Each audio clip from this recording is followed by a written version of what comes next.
our debts. So I think, yes, there are going to be some controversial decisions. First one then is how do we make sure we maintain, as I say, the investment that has already been earmarked into infrastructure, so we don't repeat that mistake. And secondly, crucial thing, how do we make sure that parts of the country, and I think this applies to parts of Wales, where arguably, people have become over-reliant on the public sector for employment, that there are different opportunities in different places to find work. And so that's why, some of the measures we've already taken. We're offering a national insurance tax break to companies who set up in places where jobs have been scarce in the private sector.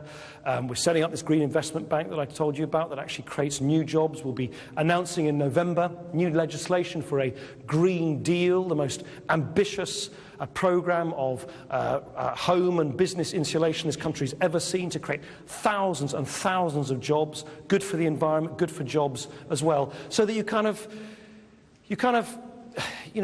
create jobs in different ways. You don't throw all your eggs into one basket, which is actually what's happened over the last few years. Nick Clegg there, the Deputy Prime Minister in Wales, talking in particular about deficit reduction and the need for cuts, saying that the government is cutting not for ideological reasons but simply because it has to.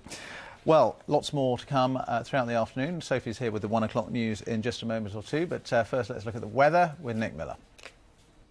Hello, today it's the sunshine after the rain. Don't get used to the sunshine though, there's more rain coming up. We're in between weather systems. This cloud that gave us the rain yesterday moving away, more cloud poised to come in to give us rain tonight and tomorrow. For the moment, in the lull between the weather systems, many of us are dry this afternoon and there's some welcome sunshine around. The best of that down the eastern side of the UK. A bit more cloud the further west you are, and from that a few showers. In more detail then at 4 o'clock this afternoon, we'll zoom in on Scotland first of all. Here, well broken cloud and some sunshine. Central belt and south, just 1 or 2 showers around and a few dotted about across northern England, but you'll be unlucky if you catch one of these. The Midlands, East Anglia and the southeast were fine, dry. We have some good sunny spells with a light breeze and a temperature reaching 18 in London. It's not just one of the brighter days of the week, it's one of the warmer ones as well. Further west though, more cloud around and there are a few showers. They'll keep on coming into western parts of Cornwall, for example, but 1 or 2 can be found elsewhere, maybe the odd heavy one. Coastal showers in Wales start to filter a little bit further inland as well. The further east you are, though,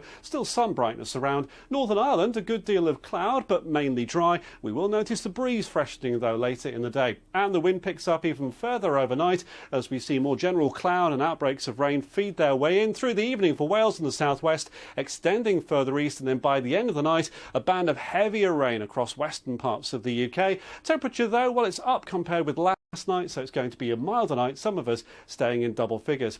So tomorrow, wet and windy, strong to gale force winds, with this transferring from south to north as the day goes on. A band of heavy rain moving east, wettest across southern counties of England, also across parts of central and eastern Scotland. Western areas brighten up through the afternoon with 1 or 2 showers following on behind, but the wind easing here, and your top temperature 16 degrees at best. For the Gulf, it's a day of 2 halves really, because we're going to have wet and windy weather in the morning at Celtic Manor, but in the afternoon that clears away, it brightens up and the wind eases. Coverage of that on BBC Two and 5 Live for all the golfing excitement. Our weather into the weekend stays fairly exciting in that it's going to be unsettled. Probably Saturday the better day, although there will be some showers around, and then later in the day from building clouds, some rain coming into southeast England. On Sunday, more rain feeding north with brisk winds, and as the rain continues, the risk of flooding in places.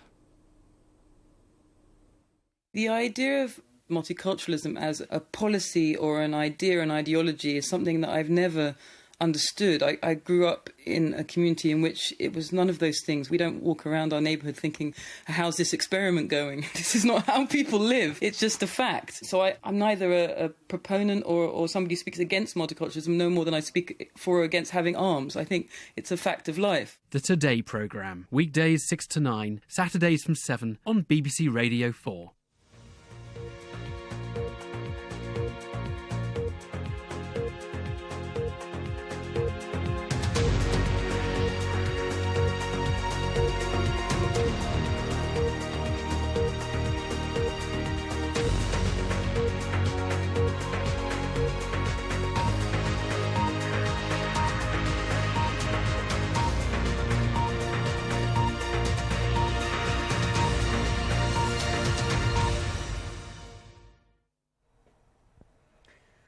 The Eurozone is hit with another debt crisis, a horrendous bill for Irish taxpayers.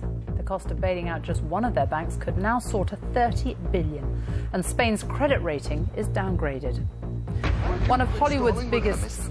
I feel naked. I feel like everybody's staring at me. With those legs, are you crazy? Now, come on. One of Hollywood's biggest stars, Tony Curtis, has died aged 85. Hyperactivity in children can be genetic. Scientists say some cases of ADHD may be linked to a brain disorder. And new footage of Chile's trapped miners as they try to help with the rescue operation from below. And later, I'll have all the sport as Alberto Contador blames contaminated food for a failed drugs test. The Spaniard has been provisionally suspended by the sport's governing body.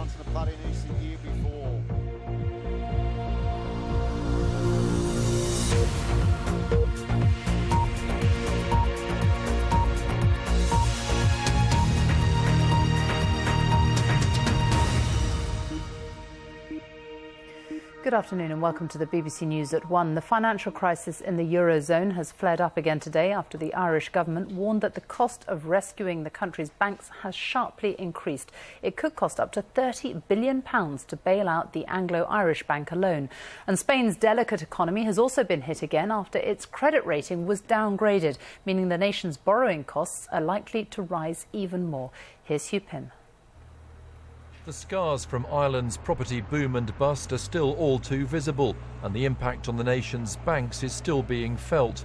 The bills to Irish taxpayers keep on mounting, throwing a dark cloud over the stability of the economy. The bailout cost of the stricken Anglo-Irish bank could be as much as £30 billion. Another bank, Allied Irish, needs extra cash, and the government may have to take a